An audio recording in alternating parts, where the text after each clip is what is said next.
नमस्कार दोस्तों, मैं हूं शोभित और आज का वीडियो काफ़ी ज़्यादा इम्पॉर्टेंट है। कल मास्टर क्लास कंप्लीट हो गई थी, तो कंप्लीट होने के बाद हमें ये अनाउंसमेंट भी करना था जो मैं आज सभी लोगों के लिए यूट्यूब पे कर रहा हूं। ये है हमारा नया बैच IMU CT 25 के लिए।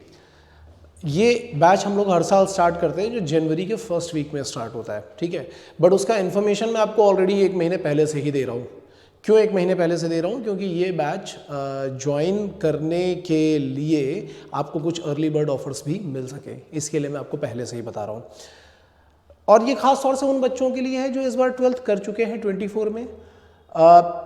कई बच्चों को स्पॉन्सरशिप नहीं मिल पाती है या मार्क्स कम रह गए थे या IMU CT में नहीं हो पाया था लास्ट टाइम, जो प्रिपरेशन करना चाहते हैं, जो अभी तक कंफ्यूज से नहीं कर पा रहे थे, उनके पास अभी 6 महीने का टाइम है और 6 महीने में आराम से हम 11th और 12th का सिलेबस कंप्लीट कर सकते हैं। स्पॉन्सरशिप और इंटरव्यू की अच्छी तैयारी कर सकते हैं जान लगा करके। तो उनके लिए ये बैच लॉन्च किया जा रहा है। तो पहले एक चीज़ करके करते हैं, ठीक है। पहली बात तो मैं ये बता देना चाहता हूँ कि ये बैच किन लोगों के लिए नहीं है, ये जानना बहुत ज़रूरी है। ये बैच स्पैमर्स के लिए नहीं है। स्पैमर्स का मतलब क्या होता है? आपने देखा होगा ना कि जो कमेंट सेक्शन में आते हैं कई सारे बालक जो गालियाँ लिखेंगे, उल्टी सीधी बातें लिखेंगे, जो ये लिखते हैं सो कॉल्ड स्टूडेंट के, अरे ये तो बहुत ही आसान होता है, इसके लिए तो क्लास की ज़रूरत नहीं होती है, इसके लिए तो ये नहीं होता है, इसके लिए तो वो नहीं होता है।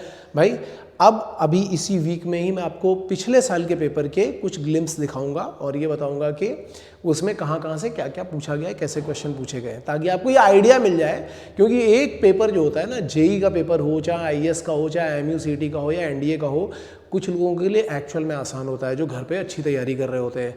कुछ लोगों के लिए एक्चुअल में डिफ़िकल्ट होता है, जो एवरेज या बिलो एवरेज है, ठीक है, उन सब के लिए थोड़ा डिफिकल्ट होता है, उनको एक्चुअली पुश की ज़रूरत होती है।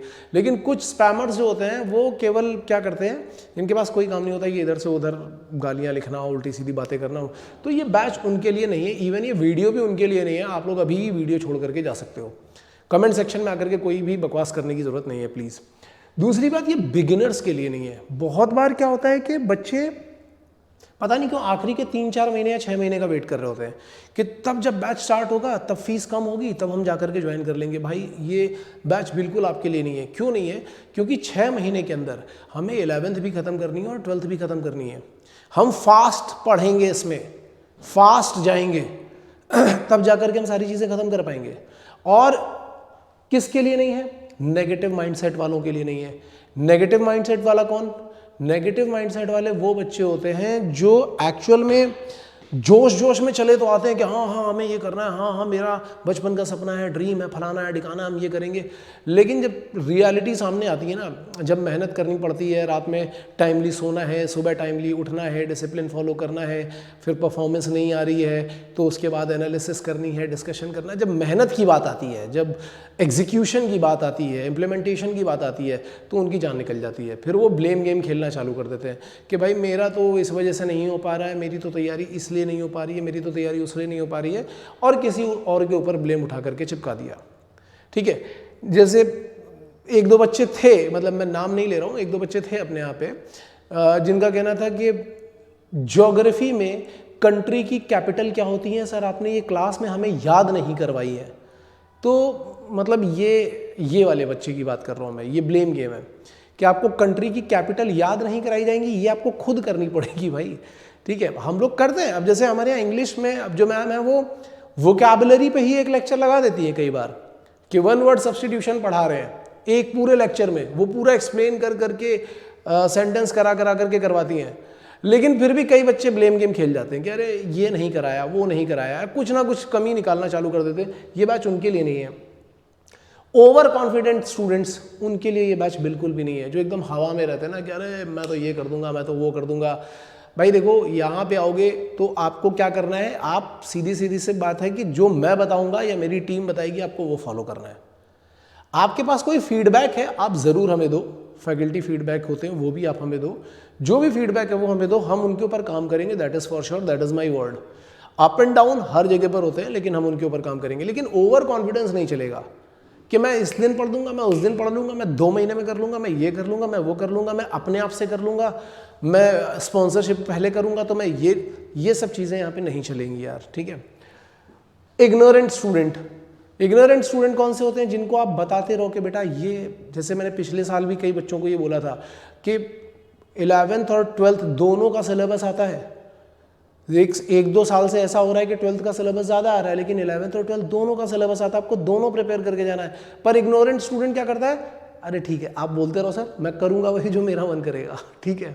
तो ये इग्नोरेंट स्टूडेंट के लिए भी नहीं है ये बैच। और किसके लिए नहीं है? जो अपने टाइम की वैल्यू नहीं करते, उन लोगों के लिए ये बैच नहीं है। तो ऐसा अगर कोई क्राउड है या इनमें से कोई भी क्राइटेरिया आपके अंदर है, this batch is not for you. किसके लिए है नाउ? किसके लिए बैच? ये बैच उन लोगों के लिए है जिनको पता है कि 6 महीने का ही समय बचा है, ठीक है, अपने टाइम की वैल्यू करना उनको पता है, और उनको ये भी पता है कि बहुत ज़्यादा एक्शन लेना है, 10 टाइम्स एक्शन लेना है, बट हम जान लगा देंगे, चाहे कुछ भी हो जाए हम पूरी जान लगा देंगे, ठीक है। और हम मेहनत करेंगे, जो सर बोलेंगे वो हमें करना है, अपनी एनालिसिस करनी है, एग्जीक्यूशन करना है, करेक्शन करना है, और जो अपने टाइम की वैल्यू समझता हो, ठीक है, ready to give all in. मतलब अब बाकी सब छोड़ दो कि बर्थडे है सर, ये वाला फेस्टिवल आने वाला है, हमें होली पे घर जाना है, ठीक है, हमारे यहाँ शादी हो रही है तो हमें जाना, ये सब चीज़ें छोड़ दो। जो ये छोड़ करके आएगा उनके लिए है। रेडी टू चेंज देमसेल्फ, अपने आप में बदलाव करने के लिए जो रेडी है, ये बैच उन लोगों के लिए है। And open to clear their doubts, जो अपने डाउट्स के लिए ज़्यादा से ज़्यादा डिस्कशन करें, चाहे वो सब्जेक्टिव हो या सब्जेक्टिव नहीं भी हैं। तो कई बार पढ़ाई से रिलेटेड ऐसे डाउट होते हैं कि सर पढ़ाई नहीं हो पा रही है, या सर मुझे एंग्जाइटी हो रही है, कैसे दूर किया जाए। आप ओपन रहो इसके लिए कि मुझे डिस्कस करना है, ज़्यादा से ज़्यादा सर के साथ में डिस्कस करना है। तो जब आप इस चीज़ के लिए रेडी रहोगे तो ही आपकी ग्रोथ है। देखो, ग्रोथ कभी भी इजी स्ट्रीट पे नहीं मिलती है, ग्रोथ हमेशा मिलती है डिफ़िकल्टी के साथ।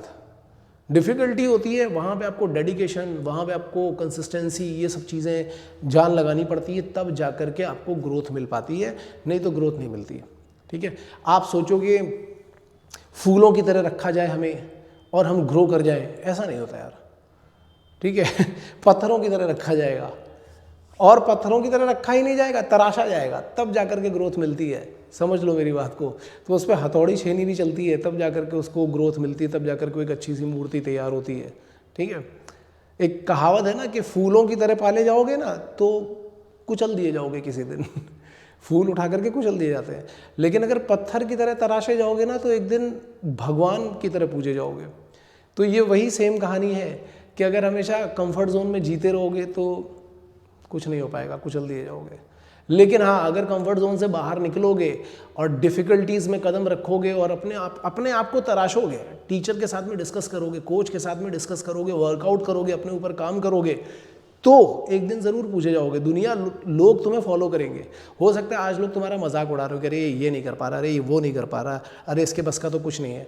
लेकिन तुम 6-7 महीने डिसिप्लिन और कंसिस्टेंसी मेंटेन करके देखो, उसके 1 साल के बाद लोग तुमसे पूछेंगे कि भाई तूने किया कैसे था, भाई तूने ये कैसे कर लिया, वो कैसे कर लिया। तुम्हारी फैन फॉलोइंग अपने आप बढ़नी शुरू हो जाएगी। तो ये वो वाला क्राउड है जिसके लिए ये बैच है। अब बात यह है कि इस बैच में होगा क्या, तो वहां चलते हैं कि इस बैच में क्या होगा। देखो, ऑफलाइन बैच की बात कर रहे हैं हम लोग, ये ऑनलाइन बैच नहीं है, ऑफलाइन बैच की बात चल रही है यहाँ पे। ऑनलाइन बैच एम बैच है, जिसके बारे में मैं ऑलरेडी इन्फॉर्मेशन दे चुका हूँ, आप जाकर के वीडियोस देखोगे तो आपको मिल जाएगी।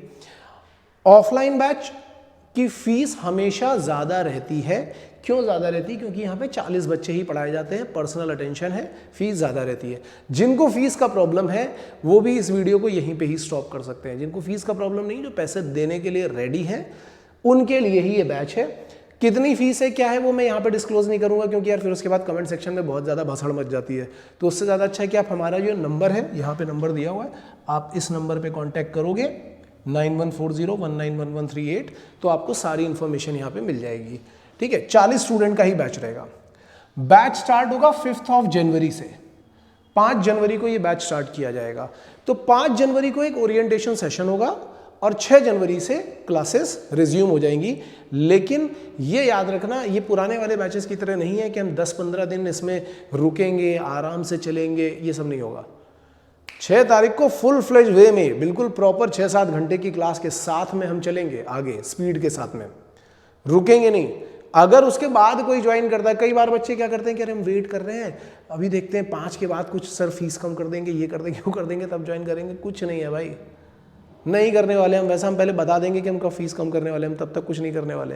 5 के बाद फुल फ्लैश चलेगा, जो लॉस होगा वो आपका बेयर करना पड़ेगा। क्या क्या होगा? पूरा 11th-12th का सिलेबस IMUCT की प्रिपरेशन के लिए जो होता है वो कंप्लीट होगा, एप्टीट्यूड होगा, इंग्लिश होगा, उसके साथ में और क्या क्या होगा? स्पॉन्सरशिप की प्रिपरेशन होगी और इंटरव्यूज मतलब इंटरव्यू इंटेंसिव भी बताया जाएगा और साथ में आपको इंटरव्यू मॉक इंटरव्यूज भी करवाए जाएंगे, ठीक है। इसके अलावा ऐप फैसिलिटी है अपने पास। ऐप फैसिलिटी पे क्या होगा? सारे के सारे बैकअप लेक्चर्स आपके रिवीजन के लिए डेली बेसिस पे, लेक्चर नोट्स, असाइनमेंट, सब कुछ वहाँ पे अपलोड हो जाता है। जैसा कि नॉर्मल एक ऐप होता है, और आप देख भी रहो लेक्चर इसी पे ही होंगे। हमारे क्लास में कोई वाइट बोर्ड हमने नहीं रखा है, हर जगह पर यही वाले बोर्ड है, ठीक है। ये हमारे लिए भी ठीक रहते हैं क्योंकि लेक्चर नोट सिक्योर हो जाते हैं, वीडियो अच्छी बन जाती है, और बच्चों के लिए भी अच्छा है कि उनको कहीं और इधर उधर भागना नहीं है, वो यहीं पे बैठ करके आराम से सारी चीज़ें रिवाइज कर सकते हैं। सब कुछ यहीं से उनको मिल जाता है, lecture notes, assignment, video lecture सब मिल जाता है। बाकी अगर कुछ डाउट्स आते हैं तो यहाँ पे टीचर्स रहते हैं, आप उनके साथ में डिस्कस कर सकते हो। पार्ट टेस्ट और फुल टेस्ट विद एनालिसिस। देखो, एक तो ये होता है कि आपने टेस्ट दिया और हमने टेस्ट पेपर में आपको एक एनालिसिस पकड़ा दी, वो एनालिसिस हमारी है, आपकी नहीं है। हम यहाँ पे बच्चों से एनालिसिस करवाते हैं कि आपने जो टेस्ट दिया उस टेस्ट में आपने क्या किया, क्या सही किया, क्या गलत किया, क्या ठीक किया जा सकता था, और जो गलत हुआ उसमें हमें क्या क्या वर्कआउट करना है। आप खुद पेपर पे लिख करके अपनी एनालिसिस करोगे, उस एनालिसिस शीट की बात कर रहे हैं। तो ये एक एनालिसिस शीट स्टूडेंट की होती है, जो स्टूडेंट हर एक टेस्ट के बाद फिल करता है ताकि उसको खुद को रियलाइज हो कि उसने क्या गलती करी है, और फिर हम उसके ऊपर करेक्शन करते हैं। Then victory approach of learning है, जिसके ऊपर मैं ऑलरेडी एक वीडियो बना चुका हूं, आप वो भी देख सकते हो। बुक रीडिंग करना, थोड़ा मेडिटेशन करना, अपने आप को काम डाउन करना, फोकस करना, ये सारी चीज़ें इसमें आती हैं। और ज़्यादा डिटेल चाहिए तो आप हमारे कांटेक्ट भी कर सकते हो। किस पे कर सकते हो? 9140191138 पे कर सकते हो। कुछ इंपॉर्टेंट चीज़ें और भी हैं जो मुझे यहाँ पे आपको बता देनी चाहिए, तो वो चीज़ क्या क्या है, चलो उसको देख लेते हैं। सबसे पहली चीज़, जैसे अब ये वीडियो आज मैंने रिलीज कर दिया है, अगर कोई भी स्टूडेंट 15 दिसंबर तक कोर्स परचेज करता है तो उसको 50% ऑफ मिल जाएगा फीस पे। दैट इज, ये सारा का सारा अर्ली बर्ड डिस्काउंट है, अर्ली बर्ड ऑफर है, जो जल्दी एक्शन ले रहे हैं उनके लिए। और हमारा टारगेट ये है कि हमें अपने 40 स्टूडेंट का एक बैच फिल करके फटाफट ये सारी चीज़ें क्लोज करनी है। जैसे ये क्लोज हो जाएगा, हम दूसरा बैच अपना देखेंगे कि हमारे पास है कैपेसिटी कि नहीं, तब हम दूसरा बैच स्टार्ट करेंगे, नहीं होगी तो नहीं करेंगे। 15 के बाद 16 से लेकर के 25 दिसंबर तक 10% का ऑफ आपको मिल सकता है। आप जैसे जैसे आगे जाओगे, 25 के बाद कोई ऑफ नहीं है, उसके बाद कोई भी ऑफ नहीं मिलेगा आपको। आपको करना क्या है, आपको अब फिर उसके बाद डायरेक्टली अपना एडमिशन सिक्योर करना है। कुछ और इन्फॉर्मेशन चाहिए इस बैच से रिलेटेड, पढ़ाई से रिलेटेड, या अगर आपको देखना है कि हम लोग कैसा पढ़ाते हैं, तो आप हमारी प्लेलिस्ट पे जाओ। ऑलरेडी प्लेलिस्ट का एक वीडियो बना हुआ है, आप हमारी प्लेलिस्ट पे जाओ, वहाँ पे जाकर के हमारे सारे डेमो लेक्चर्स देख सकते हो। बहुत सारे लेक्चर मिलेंगे, PYQs के कैसे हमने सॉल्व किए हैं वो सारी चीज़ें मिल जाएंगी, सभी फैकल्टीज़ के आपको लेक्चर मिल जाएंगे। आराम से डेमो वगैरह देख लो, सब कुछ अपनी तसल्ली के लिए कर लो, और फिर उसके बाद शांति से डिसीजन लो। जितना जल्दी डिसीजन लोगे उतना ज़्यादा अच्छा होगा, क्योंकि उतनी जल्दी ये बैच सॉर्टेड होगा और हम उतना आराम से, उतना स्मूथली इसको स्टार्ट कर सकेंगे, ठीक है। सो आई होप आप सभी लोगों को समझ में आया होगा। And with this information, Shobhit signing off, all the best guys.